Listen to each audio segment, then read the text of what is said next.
Hello, everyone, and welcome to the round two of B2B Forum's pre event online bootcamp.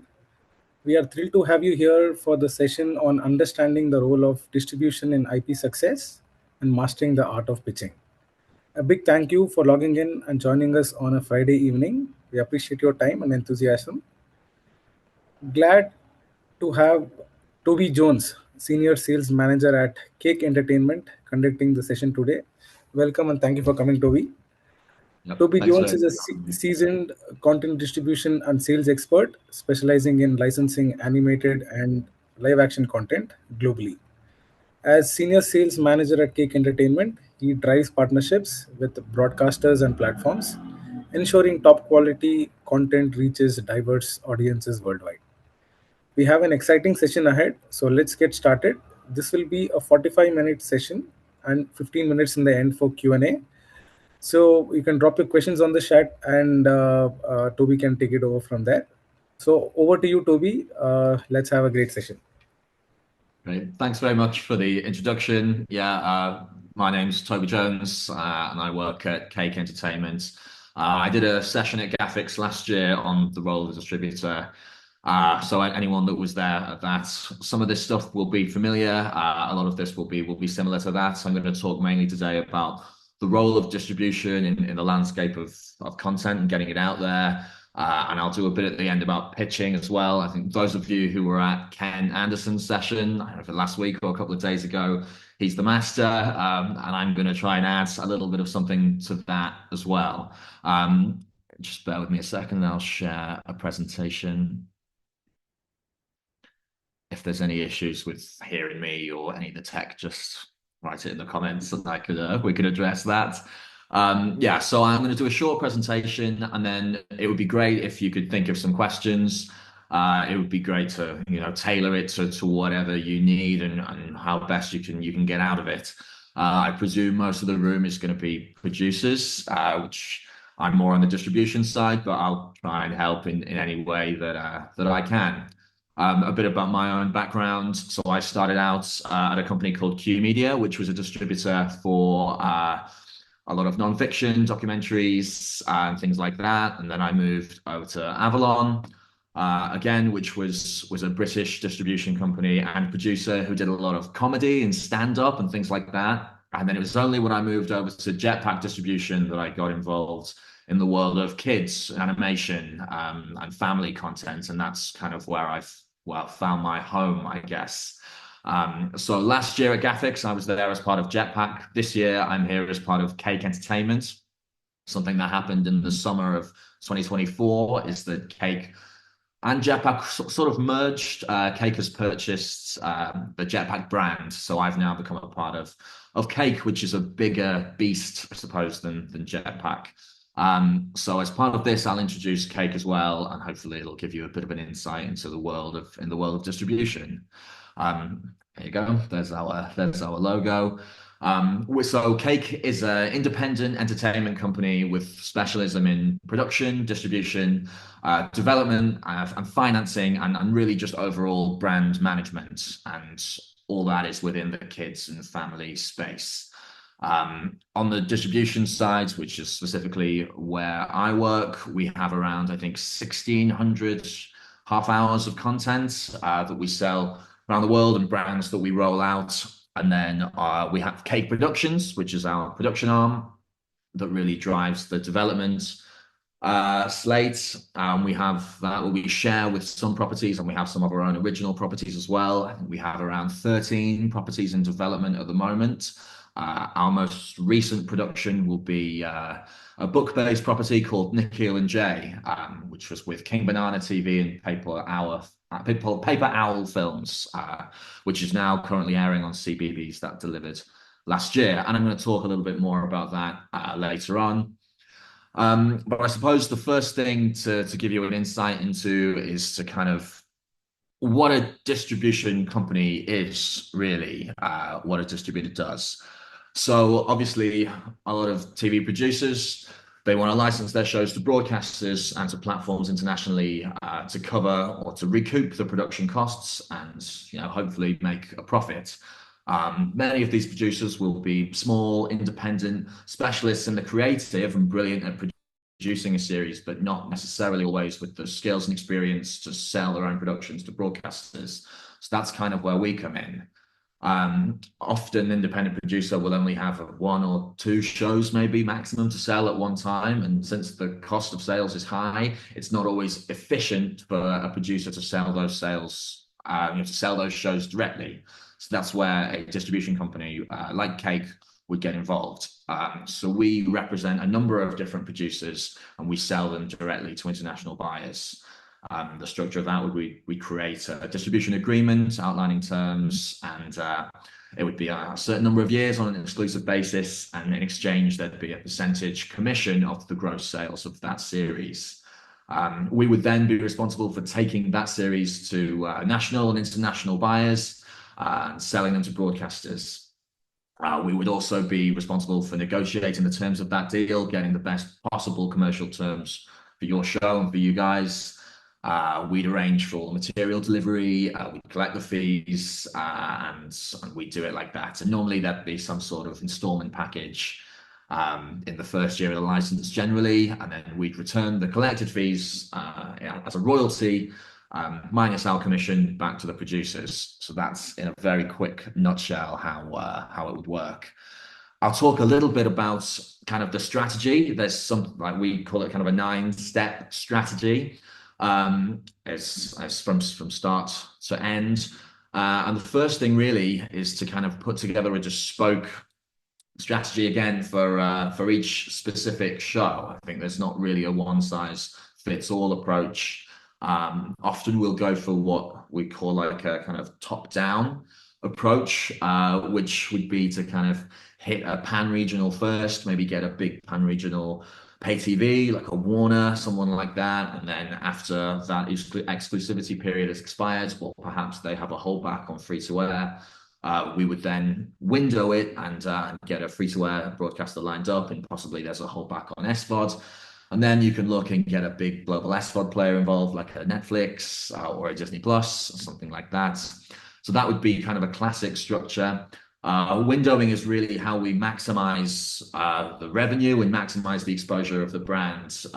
It was explained to me once as kind of spinning plates. You might get the first plate in the air would be, your big pan regional, and then you add other plates to it as certain things expire, and you constantly keep things moving, and to secure the longevity of a brand.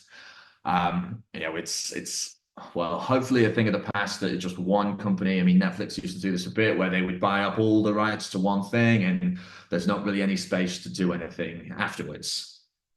So we try and do a slightly different approach where, there's a lot of scope and a lot of different plates in the air and a lot of different homes for a show. The next thing would be we would prepare the materials and prepare a show.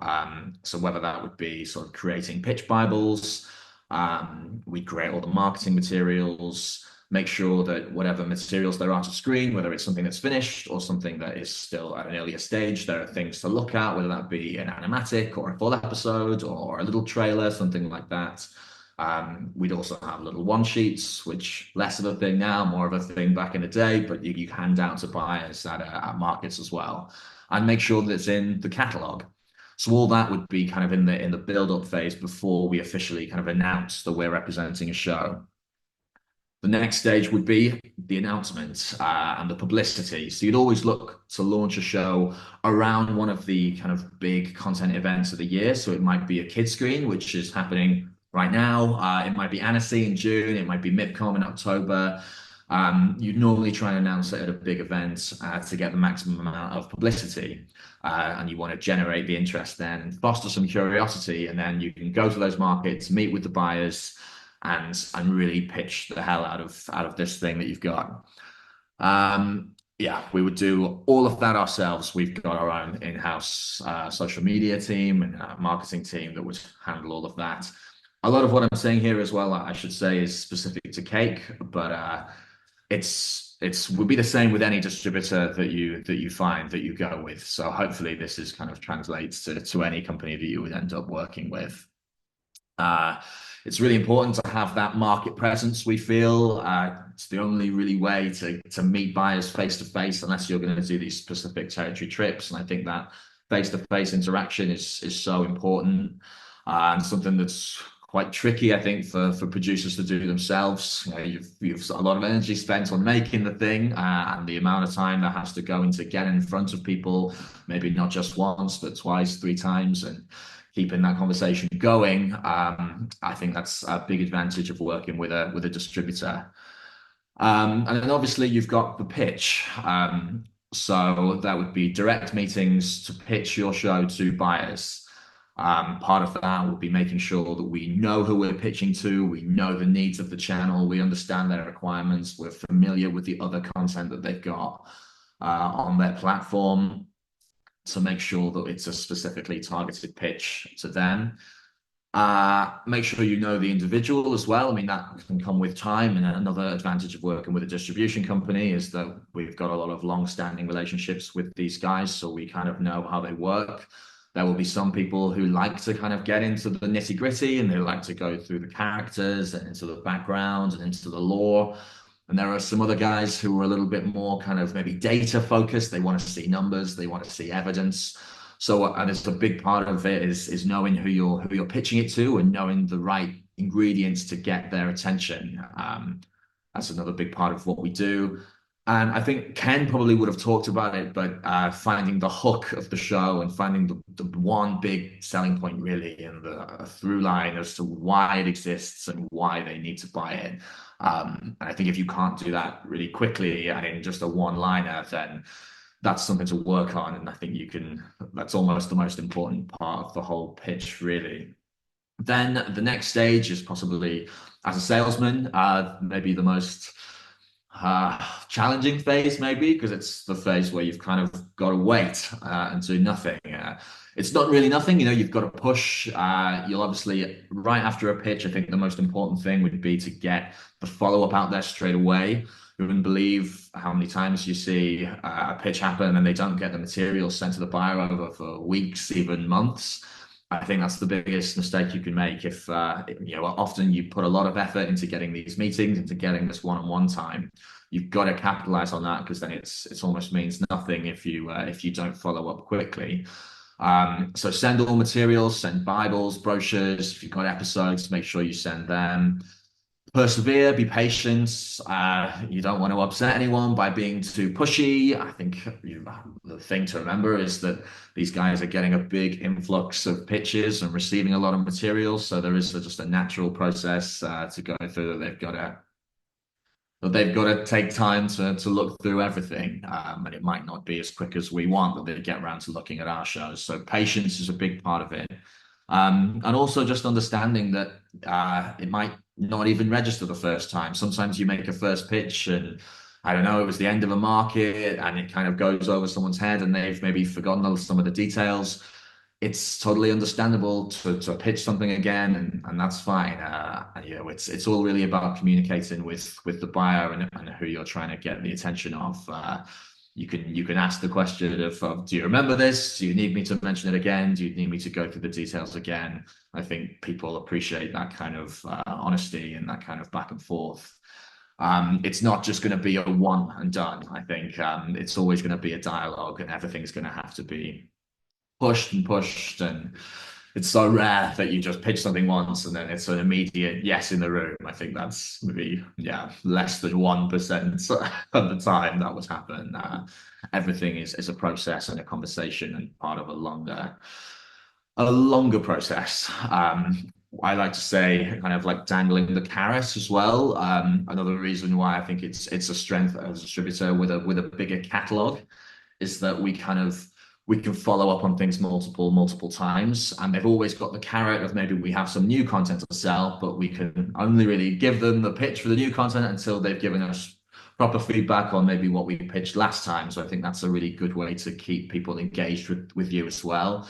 And possibly one of the tricky things about being a producer and trying to pitch directly to buyers is that if you do only have that one thing and they think they've seen that one thing before, it might be tricky then to secure follow-up meetings. So that's a real advantage of working with a distribution company, is that we can keep your show in people's eyes and people's minds for much longer, until maybe the buying window comes around, and then we can strike again. Obviously, then the next stage, if somebody's interested and wants to take your show, would be we negotiate it on your behalf. I always think that the greatest negotiation tool that we can use is precedent. If you've done deals with these guys before, you know what terms are important, you know what the fee is going to be, whereabouts. You can use that, and precedent, I think, is the best thing for a quick, seamless, easy negotiation. Um, I think you want to be speedy as well. You want to be quick in negotiation. There's nothing worse than kind of not striking while the iron is hot, taking a long time to decide, do we want to go ahead with that? Is this the right home? I think people really appreciate it when you can react quickly to their questions and their requests. Consider your wider strategy as well while you're negotiating, and be smart with your counters. Prioritize what's important to you and what's not so important. For example, if you think you can really get this global SVOD player at some point, then you'd want to push hard on making sure that SVOD is non-exclusive. And maybe you wouldn't push so hard on the fee because you know you've got this big player waiting in the wings. So, consider where you push and where you hold back and where you compromise. I think every negotiation should end up feeling like a win-win to both parties. I don't think any party wants to feel they've kind of been shortchanged or you've pushed them too hard. Everything should come out kind of positive, and it's a partnership really. At the end of the day, they're taking on your show, and it's you want to do every negotiation really in the spirit of that, and also make sure that all your pushbacks are justified. You never really want to go back just with, we want more money, or no, we want less rights, or we need less exclusivity. I think make sure that everything that you're pushing back with is justified, and there's a reason for why you're asking for it to be that certain way. And I think you can be honest with people. You can say the reason we want less SL exclusivity is because you're waiting for a Netflix, and I think people appreciate that kind of honesty. Even if what you're asking for is just more money, always have a justification as to why. Maybe the production budget was this, and maybe we did this amount of money for the last show you bought from me, but that was half the budget, and now this show needs a little bit more. Always try and justify everything that you're asking for. I think sometimes as negotiators, you can get it in your head that you just need to push, push, push and get the best deal possible, but make sure everything that you're asking for is justified. The next stage that we would do is that we would handle all the paperwork and the contracts, the license agreement between the buyer and the distributor. At Cake, we'd have our in-house legal team that would do that. So luckily, that stage is not on me to handle with zero legal skills. They know all the tricks and traps of making sure that is a watertight agreement and there's no sticky areas or anything that's gonna slip up or anything that's gonna be damaging to your brand. Again, I think speed and efficiency is really key in that area, as well as making sure that that process is really smooth. And I think a tip that I would give, I mean, even if producers are doing their own deals with broadcasters, is making sure that your lawyer comes from a media background and isn't just a lawyer in other senses. You really need somebody who knows what these agreements look like, knows what they can push back on and what not to push back on. Otherwise, it can turn out to be quite a painful process when you're drafting these things. But again, yeah, if you are using a distributor, they would handle all that for you. And then the next step would be the delivery, delivering the video files to the client spec, either going via their own portal or going out of house, depending on what they need, delivering the supporting documents, scripts, music cue sheets, and things like that. We would handle all of that as well. Sometimes as well, we would create the dub. I think in most cases, a buyer or a broadcaster would probably create the dub themselves, but there are some specific cases, I think in France, certainly in Italy, where it would be expected that we would produce the dub. So anything like that as well, we would handle too. And then obviously you've got the maybe the boring bit, but the maybe the most important bit is to collect the money. We would invoice the buyer directly and receive the payment, and get the royalties out of the distributor. Would be sent to you minus our commission percentage. A big part of that as well is that through the whole thing, we've got to keep up to date with viewership patterns and being in the spaces that matter most. I'll talk a little bit later about YouTube. That's something that we're really trying to, well, maximize and capitalize on at the moment with one of our new partners, which is mentioned here, the Popcorn Digital. I'll talk a little bit more of that in a second. I mean, for yourselves, when you're looking for distribution for your shows, some of the things to look out for and how to find a good distributor is to look for a good track record. A lot of evidence of deals being closed in key territories, with good broadcasters. You want to check out the catalog and see where your show would fit within the whole landscape of what they're doing. Make sure you call them and meet them and send them your ideas and see how open they are to collaborating with you and whether they kind of take that on board and see how communicative they are. That's going to be a crucial stage to deciding who's the right distributor for you. Whether you want a smaller, more boutique distributor who can really, I suppose, maybe with a smaller catalog, who can give your show maybe more airtime and more focus, or maybe you want a big distributor who does a high volume of deals and maybe they have output deals with certain broadcasters. There are a lot of advantages to either way, really. And make sure you ask them for their terms of business, ask for projections year on year with a kind of high, medium, low of what you can expect to get out of them. And make sure they're honest and transparent with you while you're negotiating a distribution agreement. I'll talk a little bit more now, if I get my notes in order, about cake and some of the things that we're particularly strong in. I think North America is a really strong market for cake. And a particularly tricky market at the moment. It's almost a little bit dormant, the American market right now, but Cake here has an American CEO, Ed Galton, and being an American, he's got a real thorough understanding of that territory culturally and professionally. Very well connected, and has enabled Cake to have a really strong presence in the US. I think very few independent distributors, if any, have sold more content to the US than we have. I think we've sold more content to Warner Media in the last 12 years than any other distributor. So I think, when you're looking for your own distribution companies, make sure that you ask these questions and ask about territories that they're particularly strong in, and ask for evidence. Ideally, we are a global distributor. There are other distributors who are stronger in certain areas, but we've got expertise all around the world, and I think that's for me would be the way to go. I'll talk as well a little bit about the YouTube side. What you can see on the screen now is some of the shows that we represent and that we sell.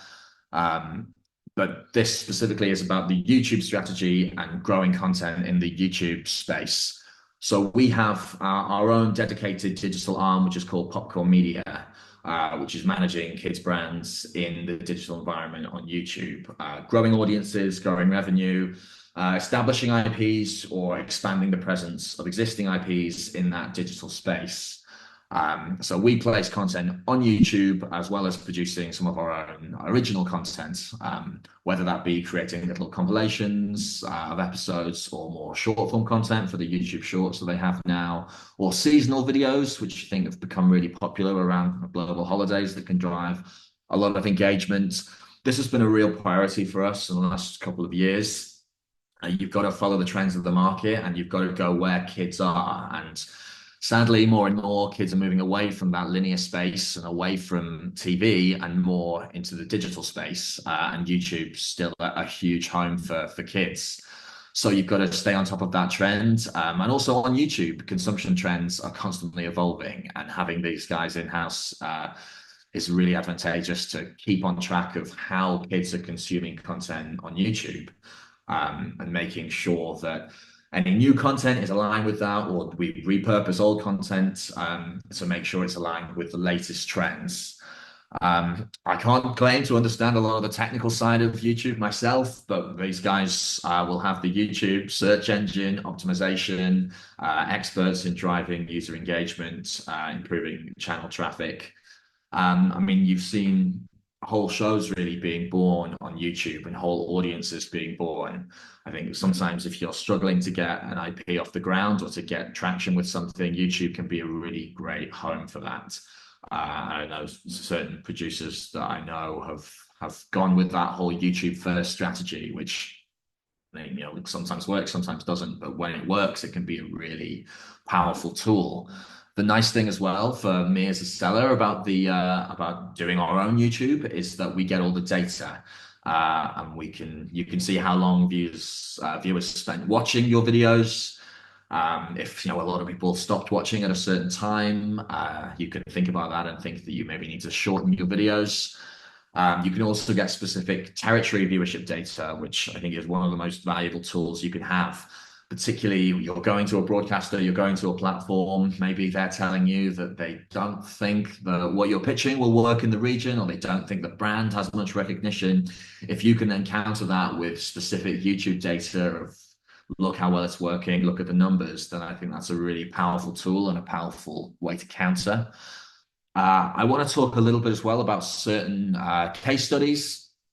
So Total Drama Island is one of our biggest shows and biggest franchises. We've got 9 seasons produced and have generated over 40 million US dollars in sales over the years and sold to a number of key partners like the BBC and Teletoon and K2 and some pan-regionals like the Cartoon Network and Disney, Netflix. It's been a really big hit in the US, in Germany, in France, Italy, Latin America, and we've been able to place multiple seasons with these guys. They've been very loyal partners for the show. And we employed that kind of successful windowing strategy there to achieve maximum revenue and exposure placed on pay TV and free to air and SVOD across the globe. A contrasting strategy would kind of be for another property that we represent, which is Angry Birds. So we've been handling the Angry Birds distribution for the last couple of years. We actually produced the first long form Angry Birds series, which was Angry Birds Summer Madness, which was launched globally on Netflix in 2022. And there's also a number of non-dialogue shorts, 478, I think, we have right now, and more in production. This is a different strategy, though, really, for Angry Birds, rather than kind of the top-down approach or anything like that, or the windowing. We really try and do a maximum exposure strategy with Angry Birds. We try and go non-exclusive where we can, pretty much with everyone, so that we just maximize the number of eyeballs. I mean, Angry Birds, I think most of their cash they probably make off the games. I'm not sure, don't quote me on that, but it's really about maximizing the exposure of the brand and getting it everywhere, rather than making the maximum amount of money with one broadcaster. You might get slightly less money by going non-exclusive, but it's a different strategy that we're taking with this particular show. I'll talk a little bit about Nikhil and Jay, which I mentioned earlier. This is our latest cake production with King Banana and Paper Owl. This is a show about two brothers who live in a multicultural family. Their mum is Indian Tamil and their dad is English. And really it's a show about these multicultural families and the different shapes and faces of families these days, and the blending of cultures and traditions. This is our latest show, and it's airing at the moment on CBeebies. I think the numbers have been really good. And I wanted to highlight this really as an example. I remember when I was at GAFX last year, a lot of the shows that I would be pitched had a lot of kind of Indian flavor and these cultural references. And I think this does a really good job of having that, but it not making it a weakness. Sometimes you'll take that to a broadcaster and they'll say it's too local or it's not relevant to our country when you're selling it outside around the world. And I think what Nikhil and Jay does really well is to have that Indian flavor, but also making it universal and making the values and the comedy really, really work worldwide. One of the comparisons we always use is this is almost like Bluey with humans, you've got that family structure, and the comedy is really universal, but also you have a lot of these specific references and a lot of things to Indian culture. It's a really nice marriage of the two, and it's working really well for the BBC. I wanted to use Nickel and Jay actually as an example to now move on to talking specifically about pitching and giving some tips for pitching. I've called it the quick pitch. I know Ken talked a lot last week about kind of maybe a longer form pitch and making sure you've got all the details. I want to talk specifically about maybe you've only got a few minutes, 5 minutes with a buyer, and how to make the most out of that time and really make sure that you use the time wisely.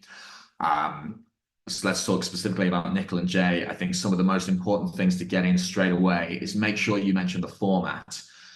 Even if it's an earlier stage, which I know a lot of guys on the call right now, your projects probably will be at an earlier stage. Even if you haven't got a format locked in yet, make sure you throw it in there early because it's all part of helping the buyer, whether you're pitching, to understand how it's going to work and the structure of that show. So make sure you have a format to go with. Make sure you have a target audience. Again, some of the things that I heard last year were, oh, it's more universal. We want it to work for everyone, which is great. And I think you see a lot of shows that do work across age ranges. Kids can enjoy and adults can enjoy. A lot of the movies that are made now have that kind of cross age range appeal. But again, if you're pitching to a broadcaster or a platform, I think you want to have it at least in a box straight away. You want to make sure you've highlighted that target audience. Who is the core, who it's made for? You need to demonstrate that you understand that audience and understand who it's for. You want to make sure as well, you say the status of it. So for this one, Nickel and Jay is fully produced and delivered last year. For a lot of yours will be at an earlier stage. You want to make sure it's clear pretty much straight away what stage it's at. Whether are you a storyboard stage? Do you have a few strips? Do you have an animation test? Make sure that all of that information is included so that they know exactly where you're at and kind of what they need from you, really, what you need from them, I should say. And what I've put there is just the really short little log line. So maybe you only have time to do this bit, but make sure you get that one log line that tells you what the show is about and tells you why it exists. And that I would say those 4 points are probably the four most crucial things. If you have a minute with a broadcaster, even if you've just got a conversation with somebody that you're passing in the corridor, try and get those things in. What we're not doing with a pitch, you're probably not going to tell them the whole story and all the characters and everything about it. They're not going to understand it in such minute detail at the end of a pitch. Really, you just want to pique people's interest enough that when you send those follow-up materials, they pay attention and they dive deeper in their own time. So I think when you're doing a quick pitch, those four things that I've got there are really the crucial things to make sure you get in. Another thing, if you maybe you have a little bit longer, maybe if you have the full 5 minutes, again, we're still talking a quick pitch. But again, make sure that you use that time wisely. Don't talk too much, I would say, about the characters and the stories and things like that. You can do that if you have longer, but if you have a shorter amount of time, I think the time can maybe be spent a bit better. Certainly, if you're pitching to maybe a linear platform with limited slots, I think it's often useful to make some comparisons. Make sure you've done your research into what else they've got on their platform of similar shows, or maybe something that they had a little while ago that they haven't continued with, and maybe this can be in a new space. Another show that we represent is the Talking Tom series. Talking Tom Suddenly Super is the new series there. There's a lot of comparisons with that show between things like PJ Masks and Paw Patrol. I think it's really crucial to look at who's got those shows and look at who those shows are performing well for. And immediately you've got a bit of an in there because you can say, here's something else in a similar space that's worked for you. We think this will work too. Obviously, it can work both ways. Sometimes something that is a little bit different can work as well. You don't want it to be exactly the same as something they've already got, but just to make that comparison, and then you tell them why it's different and why your show is better, or why your show is more interesting, or why your show has a different angle. But just if you can get in their heads the idea that something like this has worked before for you, this can work again. Another thing that I think in a quick pitch it's really important to get down straight away is whether it's serialized or whether the episodes are standalone. And that makes a huge difference in the mind of a broadcaster. I think what you want to be doing is get them to think straight away about where they're going to place it. It's why I say you've got to say the format, because then they can start thinking about, right, where would that work in the schedule and things like that. I think if you can get them thinking about that as early as a pitch, then you're onto a winner. And it's why I say the target audience. They need to know where it's going to fit. Sometimes if you've got two channels, one for younger, one for older, they need to know which one it's going to go on. And if you can get them to start thinking early on in the pitch about placement and where it's going to end up, I think you're probably onto a bit of a winner. And again, it makes a big difference there of whether it's serialized or standalone. If there is a kind of ongoing story, I think it's much more suited to maybe a digital player, maybe an SVOD, and whereas standalone episodes are probably more suited to a linear platform where you can play them in any order and there's no real ongoing developing story. So make sure you get that in. I think it's always useful as well to, even if you don't have a hugely developed idea yet, maybe you don't even have scripts yet, but if you have some story examples, just to help people understand what might happen in an episode or even just the structure of an episode. I always think as well, a little bit of data, a little bit of research is helpful too. Maybe I know I went to a thing in Amsterdam last year, which was kind of group audience sessions with kids where they got data on which characters kids resonate with the most. And I think certainly with that age range as well, you can do some audience tests on which age range the show resonated the most with, and it's always good to present that to a buyer as well. The YouTube data is really useful here if you can throw that in. And also, I mean, who you are and why this show should exist. I think particularly if it's a producer pitch, if it's being pitched by yourselves rather than by a distributor like me, the thing that they can't get from a distributor is kind of your personal story as to why you want to make this thing happen and why it's important. Why you want to make this thing happen. I think it's probably more valuable to say that rather than going into the nitty gritty of the characters. I think they can do that in their own time. They can look through the deck in their own time, but what they can't get in their own time is the personal side of it from you guys. So I would say that would be a really crucial thing to get into a short pitch as well. I think that's pretty much the end of what I had planned to say. I can see in the chat that a few things have been rolling in. So now I'd kind of like to open up the floor a little bit, answer some specific questions, anything that I can help with. Me personally, I mean, I've always been on the selling side. I've always been on the distribution side.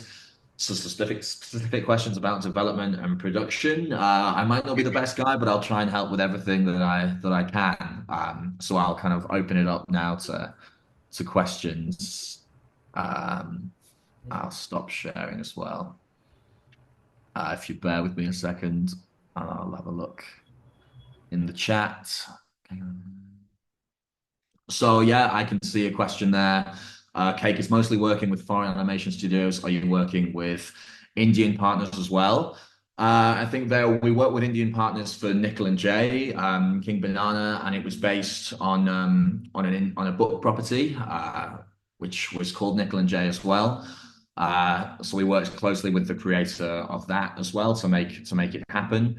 We're open to working with partners from all around the world. We work with some South African partners. We've done a lot with there. We've done stuff with Triggerfish, and we've the Super Semi is one of our new shows, which has that real lovely African flavor, but also is quite universal, and the stories are fun and relate outside of that. So I think, we're very much working with partners all around the world. Proof the show is commercially viable. I think, you've got a better chance of doing that if it's an existing IP, but for most of you, I assume it won't be an existing IP. If it is based on a book property, I think that can be a really good tool, is to show where the books have sold and how many copies of the book it sold. But again, if it's just your original idea, then you can't use those tools. And that's where I think it becomes more and more important to make those comparisons with other things. if you can pull something else from the market and say, well, here's this has worked for you, or this has worked on a global scale, this is the numbers that this show has done, we think that what we're doing is relates to this in this way. I think that can be a really powerful tool to use to demonstrate that it could be commercially viable. And I think there's a bit of a snowball effect as well, I find, when selling things. If you get one partner involved, and then the next one comes because they're involved, and then you can say, well, oh, it's working in this country, so we think it'll work for you. And then it kind of falls more like dominoes. Certainly if you're having some conversations, I know I won't mention the specific show, but some conversations I'm having as well at the moment is with the new Talking Tom, and it's more of a commercial property, I guess, or certainly the old series was more of a commercial property. And for the free-to-air broadcasters looking at that, sometimes they think, oh, maybe it's too commercial for us. We're not sure. If you can get a big free-to-air broadcaster involved, and then you can use that as an example as to say that it's working for them, I think that's a really powerful tool as well.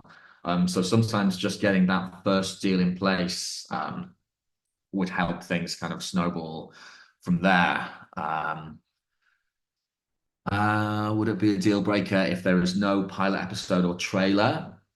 I would say no. I mean, certainly it depends on who you're pitching to. Uh, if it's a commissioning broadcaster, I think they'd be used to coming on board at this earlier stage if they're going to put a good amount of money towards it, or even if they're going to come on board and help co-produce something.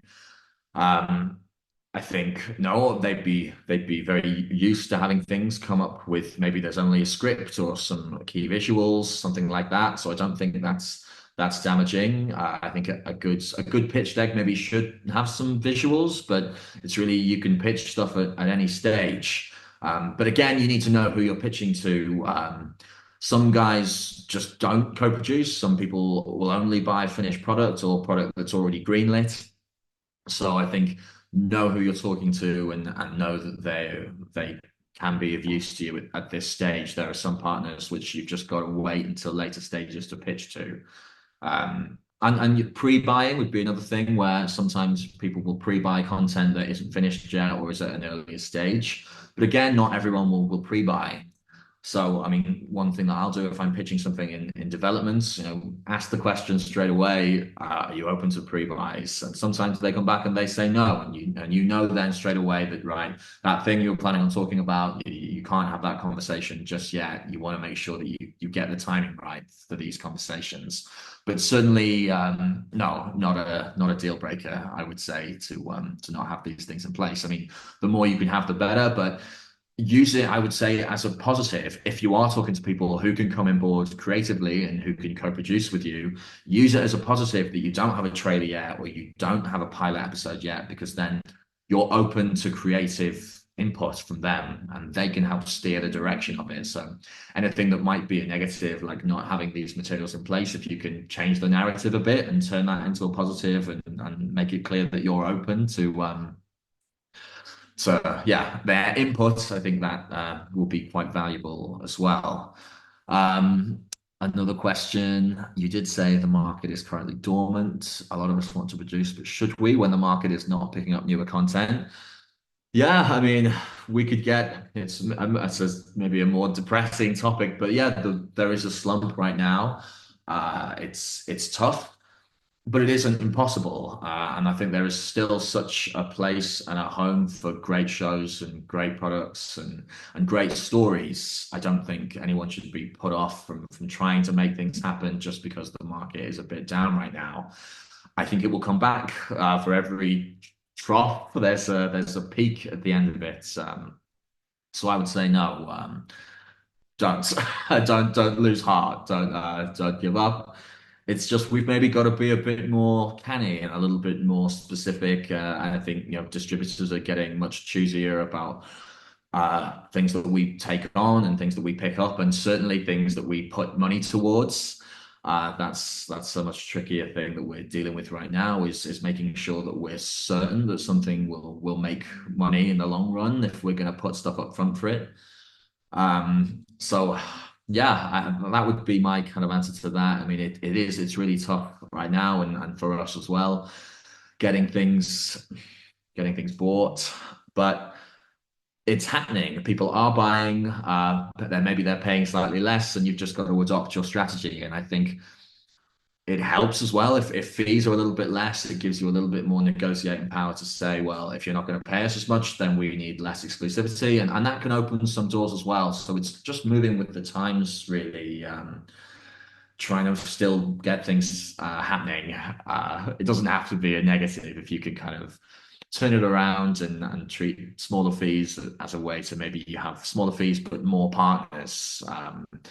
I think while it's so much harder to get kind of a one and done, like one guy who finances the whole thing or one broadcaster who finances the whole thing, that opens the door to getting a lot more co-producers involved and a number of different places who can contribute to your thing.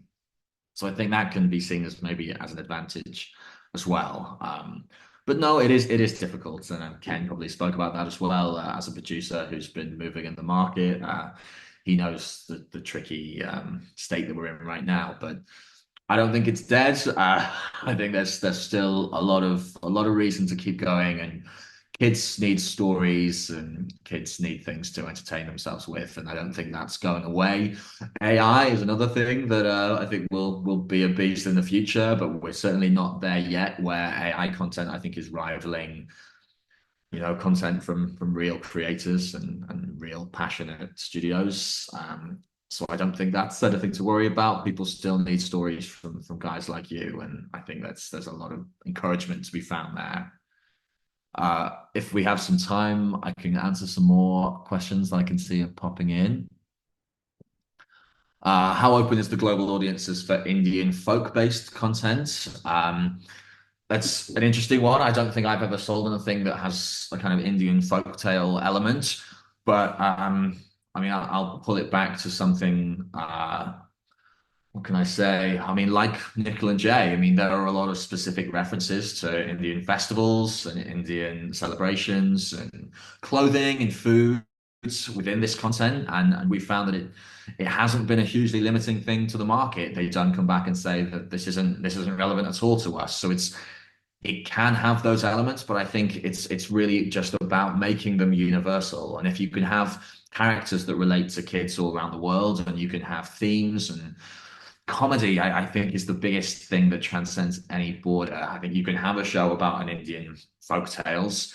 If the comedy is there, it'll work. I think if you can make people laugh, that transcends any border. That would be kind of my biggest tip there.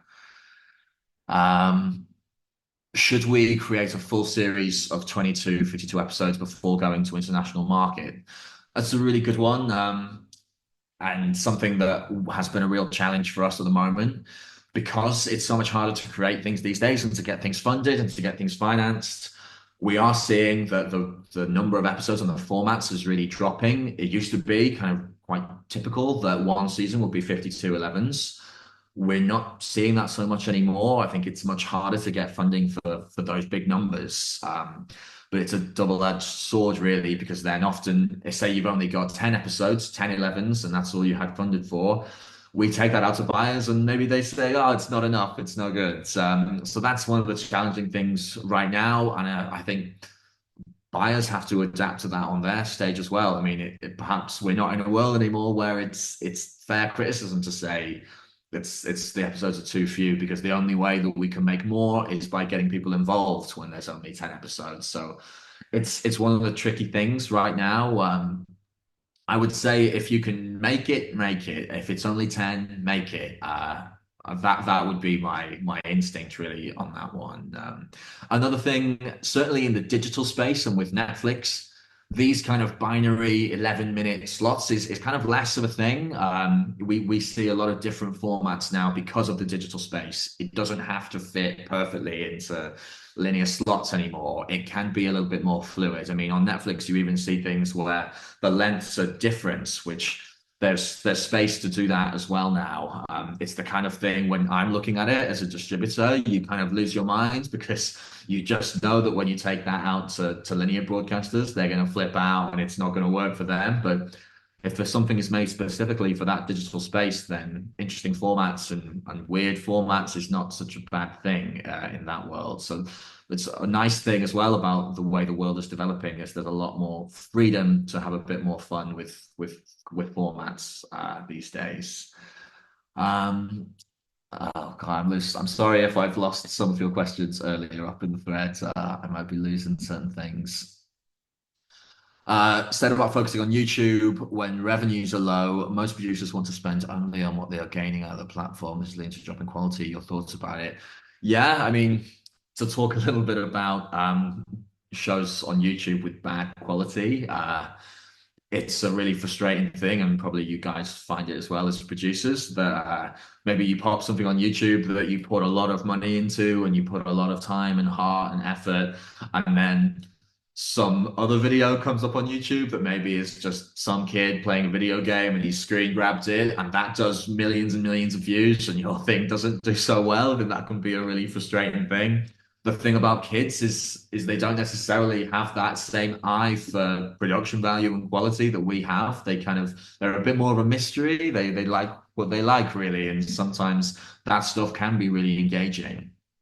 And you see content that maybe to our eyes is not hugely hugely high quality, but kids really love it.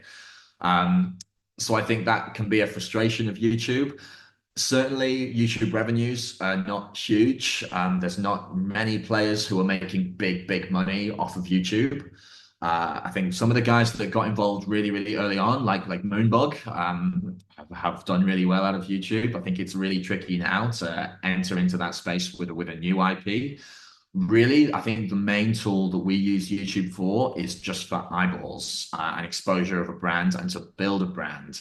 And then, the money can come from other streams, but it's one of the best tools right now to build up just exposure to get people aware of what you're making. So I think tricky if it's just a YouTube only property. I think yeah, it's going to be a challenge to recoup and to make big money off of that, but to use it to kind of back up what your other activities in the market and your other revenue streams, I think it can be a really powerful tool. Let's see where else we're at. Market.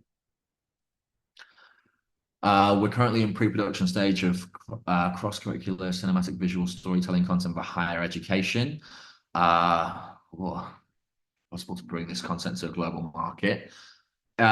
If I understand correctly, what that is that maybe like a learning app or a learning program, something like that? Visual storytelling for higher education.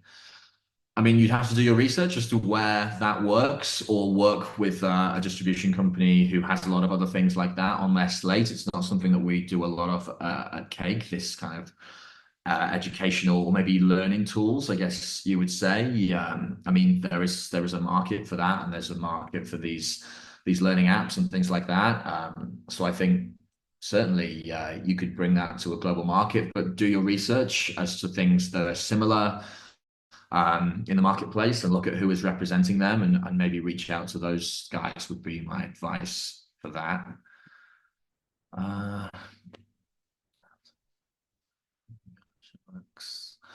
Uh, IP ownership was a question. Certainly, if you're working with a distribution company, there's no ownership over that IP. You're still you're very much the IP owners, and we just represent it. So, as part of the distribution agreement, we would take on the rights to sell your content, but there would be no question as to who the IP owner is. And even on our agreements, the licensor would be us, but the IP owner would still be you. And I think that would be the case across all distribution companies. There's no question of ownership. It's really just representation rather than ownership. Is it simpler to obtain a buyer or sell the finished products and a pilot about lessons for a new production company? Just to make sure I understand that question, is it simpler to obtain a buyer or sell the finished product? Uh, is that rather than a pilot or Bible episode? So is the question, well, I know you can't answer me, but my interpretation of the question is it easier to sell just maybe a pilot and a Bible as opposed to a finished episode, or is the question more about whether a new production company means anything? I'll answer the second bit about it being a new production company if you haven't got any track record of making stuff before. I don't think that necessarily needs to be a weakness. I think obviously it's an advantage if you have got other stuff that you've made and that you can look at the quality of this. Certainly if it's at an earlier stage and maybe you haven't got so many visual examples, if you have something that you've made before and you can say, here, look at the quality that we can produce. That's a really valuable tool, but a lot of you won't be in a position to do that. So I don't think it necessarily has to be a huge weakness. You might just have to work a bit harder to convince people that what you've got is special. But I think use the emotional side of it. If you're talking to producers who have made 4, 5, 6 shows, then maybe it becomes more of a conveyor belt. And I think use your advantage as a first-time producer that this is your story and this is something that you think is really important and you're emotionally connected to. Use that to your advantage. I think turn everything that might be a weakness and find a way to turn it into an advantage would be my advice. Um, Interesting, the difference between pitching live action and animation. I think it's really much harder to pitch live action, certainly globally. You've just got the issue of relatability with kids, of having not all kids from all countries look the same. So I think if you're looking at kids on the screen and they don't look like the kids that are watching on at home, that can be tricky. I think the other thing as well is that a lot of broadcasters and a lot of platforms make their own live action locally using their own local kids. So that's a real challenge as well. To sell foreign live action is tricky, particularly if it's made in a different language and the dubbing. Certainly, I think it gets easier the older you go. I think when you're into kind of teenagers and certainly into the adult space, live action from any country becomes way easier because I think we're a lot more used to subtitling and things like that. But when you're getting into younger kids, subtitling becomes kind of just not an option at all, and you need to get into dubbing. Uh, and if you get a bad dub, that can sometimes look a little bit awkward or a little bit jaded. Not always. I think there are some examples of where it's been done really well.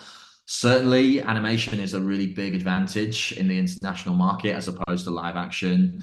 Animation can really transcend borders and be from anywhere. I think it's a real advantage. I mean, I always prefer to sell animation rather than live action. I think the response globally is always better. But obviously, animation is way more expensive than using live actors. So there's two sides to it as well. I mean, really, I would just go with whatever your story is most suited for. My boss Tom would always we used to be on the buying side and is now on the selling side. But when he was a buyer, he will tell the story of when he's having an animation pitch to him, he would always question, why is it animated? What's the reason for doing this like this rather than doing it in live action? Is it because there's these fantastical elements that you really can't nail with live action and that you can do with animation? Is it because of the colors? Is it because of the palette? Is it things that you can't achieve with live action? I think that's a really important thing, is to think about why you're doing it in one medium rather than another.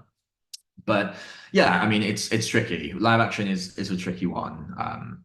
We do have quite a lot of live action on the Cake slate that has sold pretty well, but I don't think I would say probably it's fair to say on the whole it doesn't sell as well as animation. I'll see what other questions have come in. Are we doing okay on time, by the way, AJ? We're doing all Yes, right. yeah, we're okay. Okay. Can film festivals or any other similar events help getting IPs? Help one's IP distributor any chance? Other things that show want to get a distributor's attention. I mean, certainly film festivals is a good one. I mean, certainly we've had things come to us that have been like a little short film. So one that we're working on at the moment is Loose and the Lovely Land. It's a show that we're developing. with Lacaban in France. That started out life as a short film that was at festivals, excuse me, which was called Loose et Rocher, or Loose and the Rock, which now for the long form series is Loose and the Lovely Land. I'm not quite sure how that show came to us. I mean, we sell Lacaban's other show, which is Mush Mush and the Mushables. So we already had that relationship. But certainly, I mean, if something's done really well at festival level, um, it's a really good way to kind of get the attention of the market and a way to meet distributors as well and a way to meet broadcasters who are attending these festivals. I think, well, for me, I would say these events are so crucial, are so important, just so you can meet people face to face. And for you guys as well, if you're trying to find distributors, I think it'll make a huge difference if you can meet them in person and build relationships with them. And hopefully, I mean, you'll be in a position where you've got a few different distributors and you get to choose. And I think the way to do that is to see who you have the better relationship with and who gets your show, who understands what you're trying to do and who you think can pitch it with the energy that you want it to have.